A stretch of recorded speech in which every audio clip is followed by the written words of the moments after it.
I'm Dave Gorham, Senior Meteorologist on the Client Services team and host of StormGeo's Weather Webinar Series.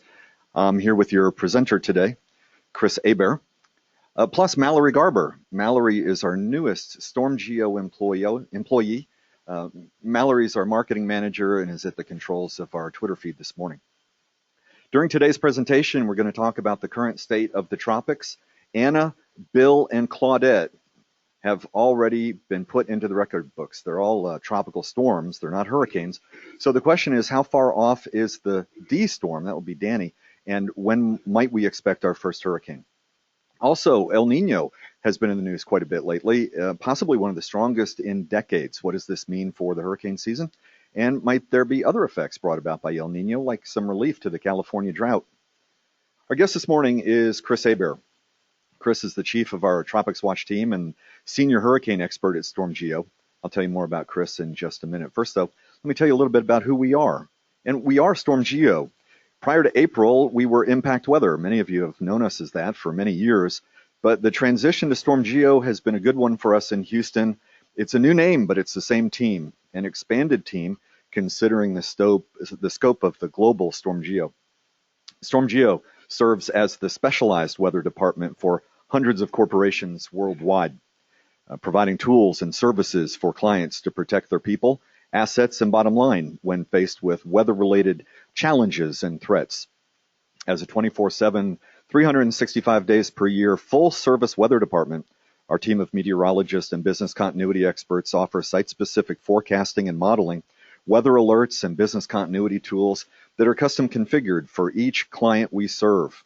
We are proud to help our clients in many industries, including oil and gas, energy, banking, insurance, retail, manufacturing, healthcare, petrochemical, hospitality, and the construction industries, to name a few. The StormGeo Group serves 5 main business verticals globally. That's offshore, onshore, media, renewables, and aviation. You can find out more information at stormgeo.com. If you have any questions during the presentation, use the questions box under your GoToWebinar platform. We're also using Twitter to help you get the most out of today's presentation. Just log into your Twitter account or search #StormGeo so that you can ask questions, share ideas, discuss the outlook with our team of StormGeo experts and other like-minded professionals such as yourself. Now, as I mentioned, our presenter today is Chris Hebert. Chris is the chief of our Tropics Watch team and our global expert for all things hurricane within StormGeo. He's been with this family from StormGeo to Impact Weather to Universal Weather and Aviation before that since 1981.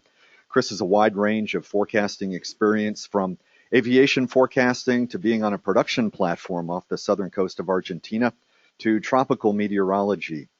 Chris and I have worked together for many years and have been doing these webinars for a few years, so it's a pleasure to once again introduce him to our webinar series. Chris, we're ready to begin our presentation, but I must say you have to be feeling like the Maytag repairman these days. Nothing to do, waiting for something to break, right? Coming into the office late, going home early. That's all about you, right? Yeah, right, Dave. As far as the Atlantic Basin, it's been fairly quiet this season, but we're not just forecasting storms in the Atlantic Basin. We're forecasting Hurricane Hilda, which is approaching the Hawaiian Islands in a few days, so we're providing advisories for our clients there. And we're also following typhoon or tropical storm Molave, which is over off the coast of Japan in the Western Pacific. So it's not just the Atlantic Basin, or it really would be very quiet around here. Well, let's take a look back back to the last major hurricane that struck the United States coastline, and that was about 10 years ago, coming up in October. It's the longest period we've ever gone without, at least in modern records since the 1850s, without a Category 3 or greater hurricane striking the United States coastline. The previous longest periods I could find were back in the 1860s and also in the early 1900s, about 5 years each. The last Category 3 or greater hurricane to strike was Hurricane Wilma on October 24th of 2005, almost 10 years ago. Now, we've had some significant impacts since then. We had Ike hit the upper Texas coast in 2008, and Gustav hit Louisiana in 2008. And, of course, we had barely Category 1 Hurricane Sandy strike the New Jersey, Long Island area in 2012. Certainly a major impact, but wind-wise, it just barely had hurricane force winds. But no Category 3 since 2005.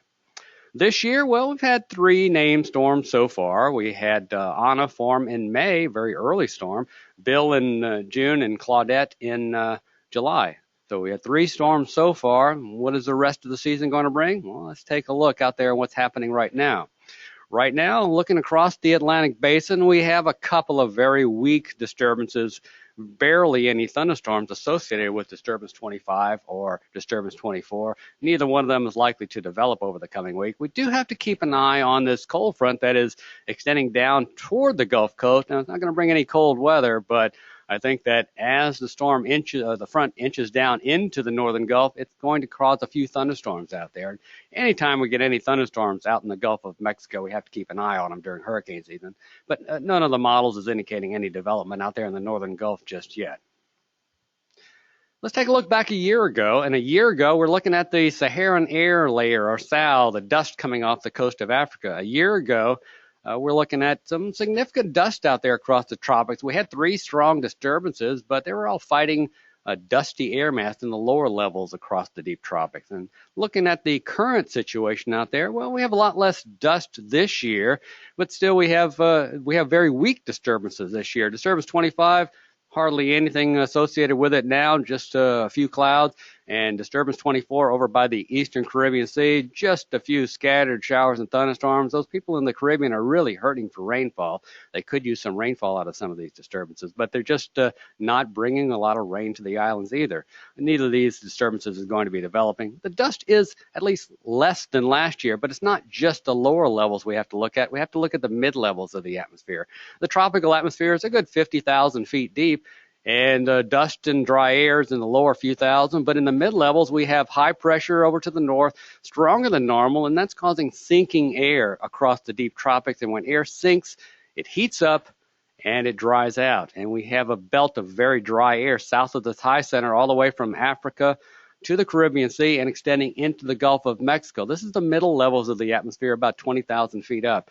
And that dry air is going to inhibit development out there across the tropics this hurricane season. I don't see any sign of it changing right now. Talk about the Caribbean Sea and some problems we've had in the Caribbean Sea as far as wind shear.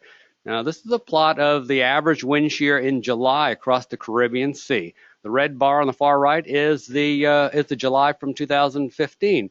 It's up to 41.4. We measure wind shear knots as far as the difference in wind speeds. The wind shear basically occurs when you have wind blowing in one direction, say in the low levels, and a different direction in the upper levels, and that causes the storms or the thunderstorms that are developing in the tropics to tilt. It makes it very hard for hurricanes to develop if we have strong wind shear. Right now, the wind shear across the Caribbean Sea last month is about the strongest we've seen, or stronger than we've seen since the 1970s.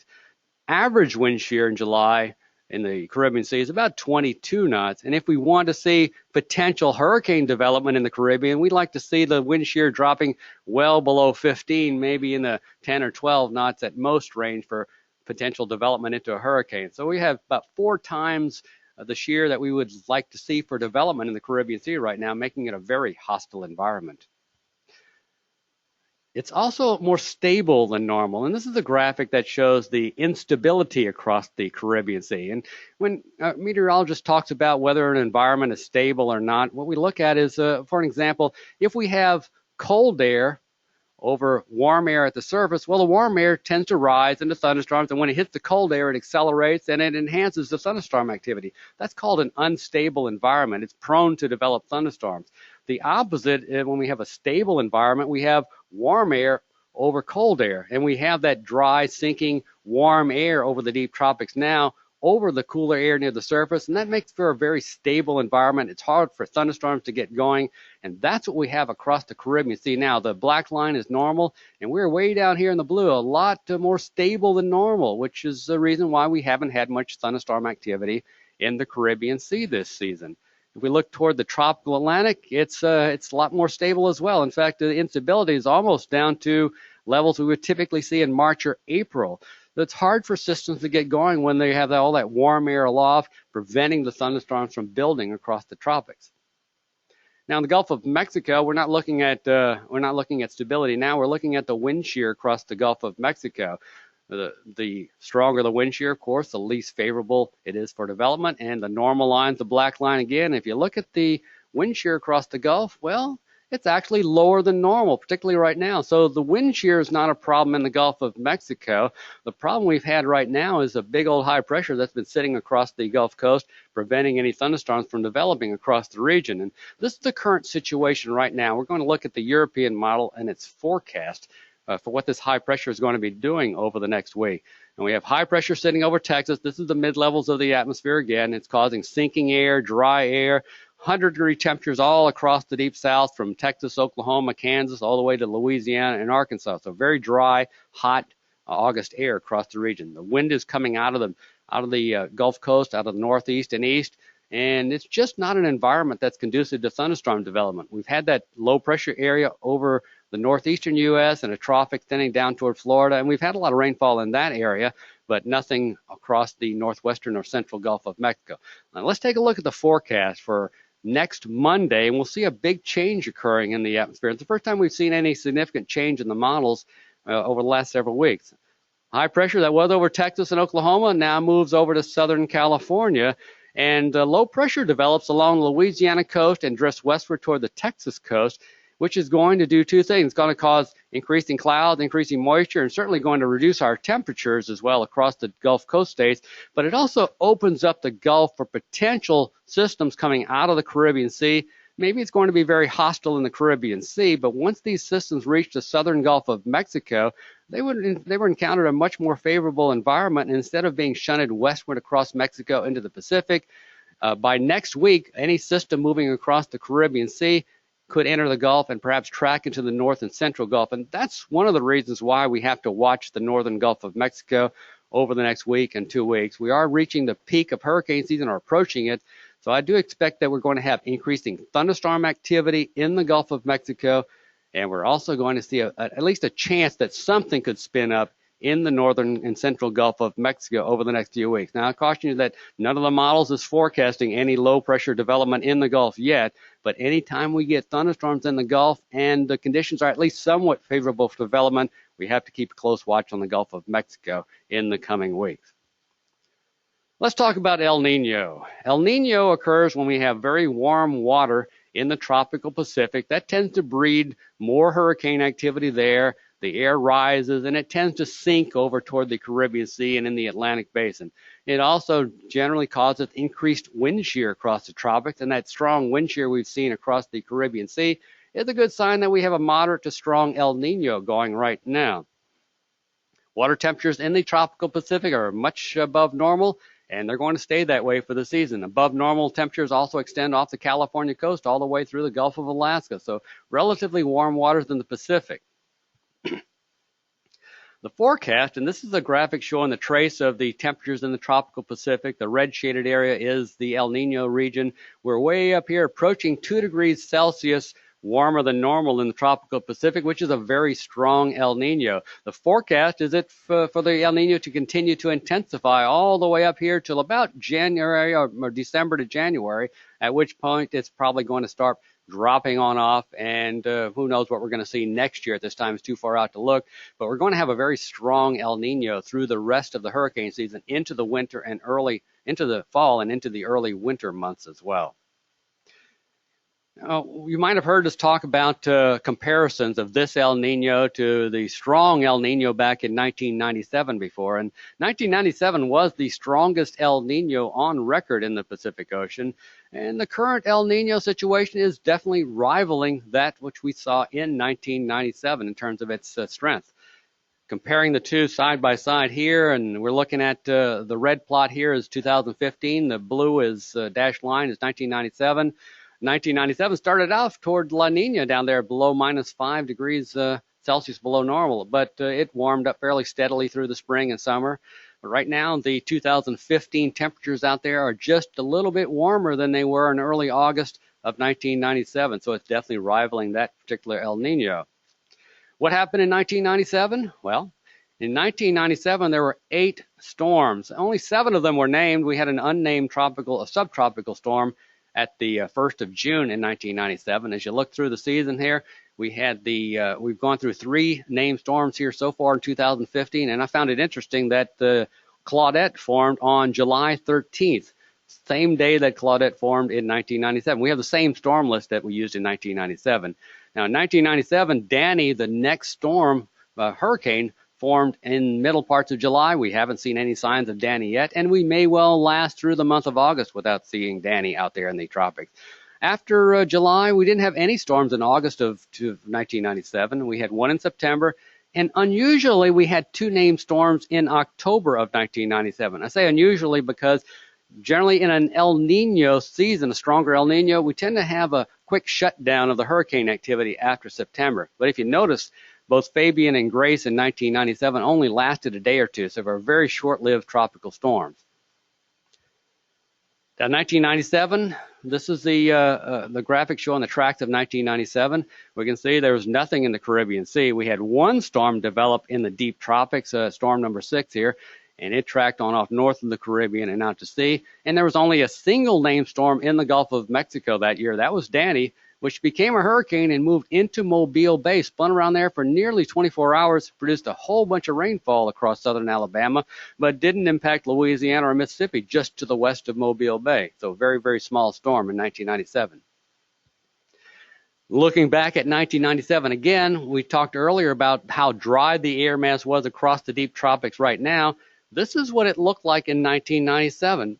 We had very little activity after the beginning of August.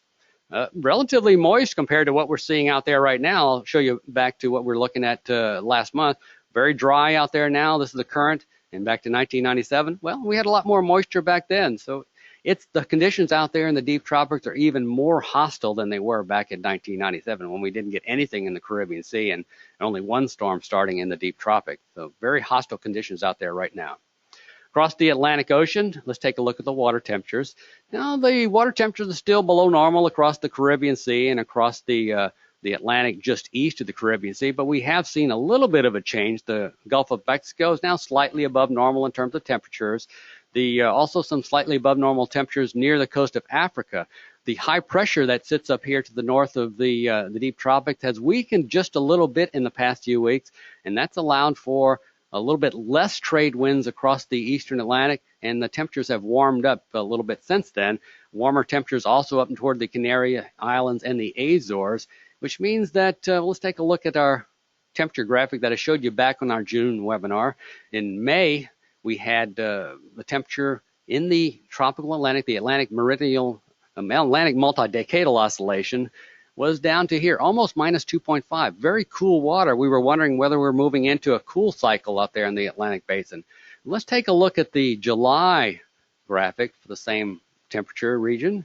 And we can see that in July, the temperatures are only down to about a little less than 1 degree Celsius above normal in that, below normal in that region, which means that the Atlantic is not cooled down significantly since May and June. The temperatures are warming up a little bit in the eastern Atlantic, and it makes it a little bit more questionable as to whether we're moving through the active cycle into another cold cycle as we saw in the 1970s and most of the 80s and early 90s. I still have my doubts whether or not we're moving into another cool cycle yet. I think it's just a temporary blip, and I think the water's still going to warm up again for quite a few more years in the Atlantic basin. Warmer temperatures mean more major hurricane activity out there in the basin. Let's take a look at what the European model is forecasting in July and what it's forecasting now in August, the 2 bottom panels. And again, back in July, the European model is forecasting very high pressure across the deep tropics and very dry air across the Caribbean Sea. And the August update is not much different. We still are seeing high pressure forecast for the deep tropics, not quite as high pressure across the Gulf of Mexico, closer to normal there for August, and maybe just a little bit less dry air across the Caribbean Sea on the August update. But in general, we're not going to be expecting much activity from the Caribbean Sea on east toward Africa. But the Gulf of Mexico, close to normal pressure-wise, and we're even seeing a little bit above normal precipitation indicated across the northern Gulf of Mexico. So I think we do have to watch that area for potential development in the coming weeks. Let's talk about accumulated cyclone energy out there across the world and across the Atlantic basin. It's a measure of the amount of activity in a basin, and that it's kind of a function of the wind speed in a tropical storm or hurricane and its duration. A very strong hurricane lasting many days could gain as much as 30 or more points of accumulated cyclone energy through the season. So far in the North Atlantic, we're about at 4 points. Normal for a season, about 104 points. So we're well below normal as far as the activity across the Atlantic basin seasonal-wise, and about 38% of normal is what we would expect by the second week of August. Averaged out. The West Pacific and the Eastern Pacific are considerably above normal, and you'd expect that with the warm water of El Niño out there in the Eastern and Western Pacific to have more activity than normal in that region. The European model's forecast, the updated forecast for the remainder of the hurricane season, is for ACE to be about 60% of normal, and I'm wondering if that might be a little bit of a high forecast. I don't know that the ACE is going to reach up in the 60s this season. Again, 104 is normal. I think we might top out somewhere in the 30s this year. Very, very low ACE season. Out there in the Western Pacific and Eastern Pacific, pretty much normal conditions expected for the rest of the season there by the European model. If we look at the forecast for hurricane and typhoon activity, from September on through the end of the season, the European model is forecasting about 3 more named storms, 3 hurricanes out there, and normal is about 4 to 5 hurricanes out there in the Atlantic Ocean from September through October. So below normal activity, definitely about 3 hurricanes is what the European model is forecasting. A little bit above normal activity in the East Pac and over in the Western Pacific. Let's talk a little bit about analog years. An analog year being a year with a similar setup to what we're seeing out there across the tropics right now. And if we find a year in the past with a similar setup, similar El Niño conditions, similar steering patterns, then we can assume that the rest of the season might progress somewhat like these analog seasons. And one of them, again, is 1997, where we had only 8 storms, but 1965, 82, 72, even 1957, only 7 or 8 storms in all of those seasons. And all the analog seasons, we noticed that there's very little activity across the Caribbean Sea and not a lot of activity in the Gulf. We do occasionally get a single hurricane in the Gulf of Mexico like Danny in 1997, or like a very strong Hurricane Betsy that crossed Florida in 1965 and struck the mid-Louisiana coast. So sometimes we do get a strong storm. We had Agnes in 1972. Wasn't a strong hurricane when it hit Florida, but it produced a very, very heavy rainfall all up the East Coast, some significant flooding in 1972 from that storm. So the analog year suggests we're going to have fewer than 10 storms and not much activity in the Caribbean or Gulf, most of the activity north of the Caribbean Sea. Let's take a look at our forecast. The one change we've made since the last update back in June was that the area we had for maybe close to normal chance of a significant impact across the northern Gulf, we've taken that out. I really don't think that we're going to be anywhere close to normal in terms of the risk across anywhere in the basin, from the Caribbean through the United States coastline and down through Mexico. All areas are going to be below normal as far as the potential impact of a significant storm. We're looking at about 8 named storms for the season. We've already had 3, 5 more, and I wouldn't be surprised if we only have about 4 more named storms. I think we still could get 3 hurricanes, primarily during the month of September, and 1 possible major hurricane. I don't know whether that's going to form out in the open Atlantic or in the Gulf of Mexico yet. Let's take a look at where we think the activity is going to be concentrated, and no big surprise, the prime development area is going to be north of the Caribbean Sea. We're going to have some disturbances moving off of Africa that track north of the Caribbean Sea, and that's where they're going to encounter the more favorable environment for developing.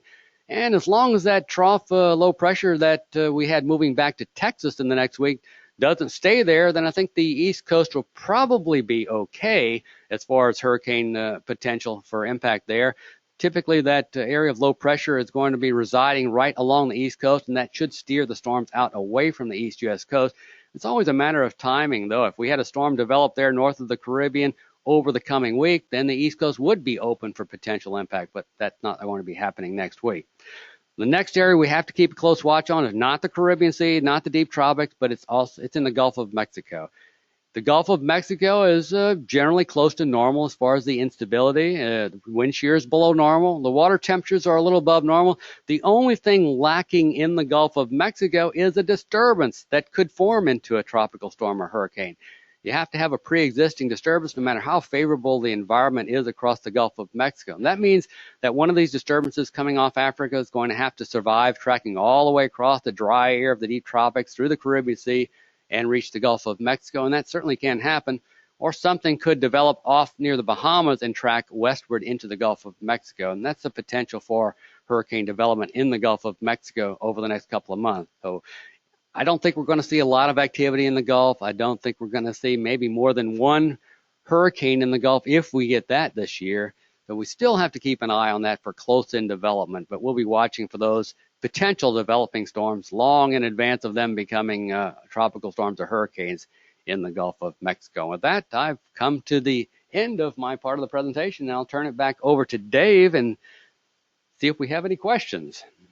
Well, we do have a couple of questions, Chris. And first, you talked about El Nino and how it's going to be strengthening into the winter season. So our next webinar, giving the shop away a little bit, we're going to have our next webinar on October 7th, and we will talk about the winter season. But how will El Nino affect our coming winter season?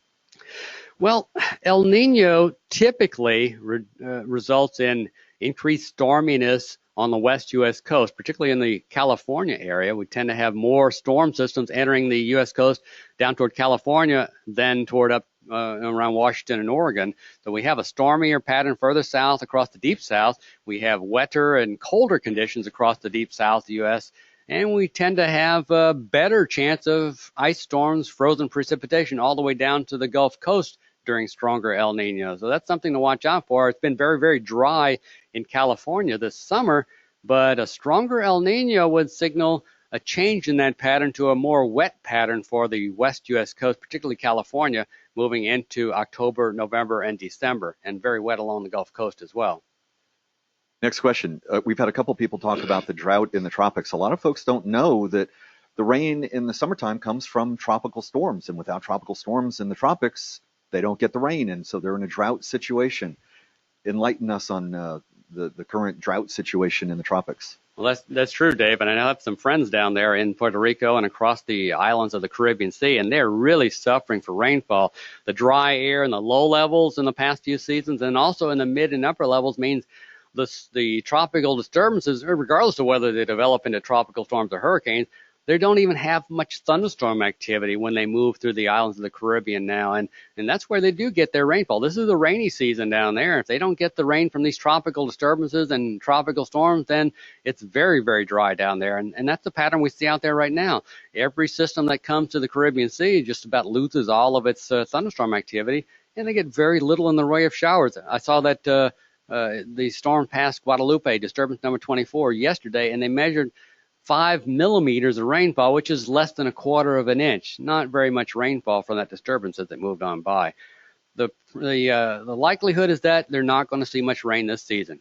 But I'm seeing signs, and my coworker Fred Schmoody is also pointing to the signs that we're going to see a pattern shift next year out there across the tropics, where the Atlantic may warm up considerably, and we might have more favorable environment in the Caribbean Sea for development next season. But that's still a long way out there.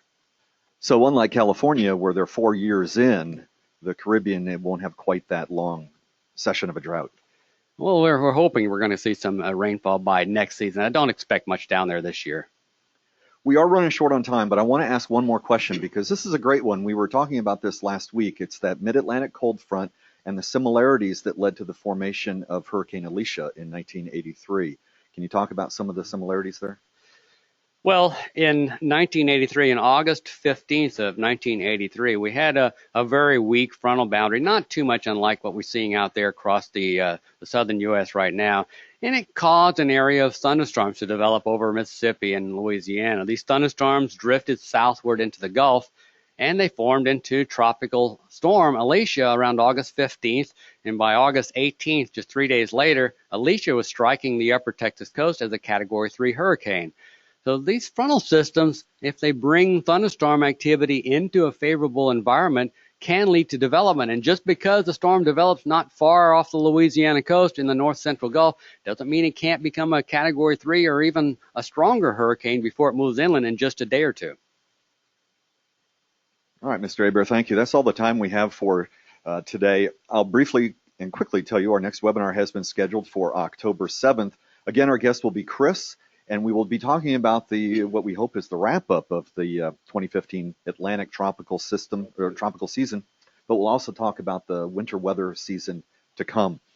Don't forget, you can follow us on LinkedIn, Twitter, Facebook. Just search for StormGeo.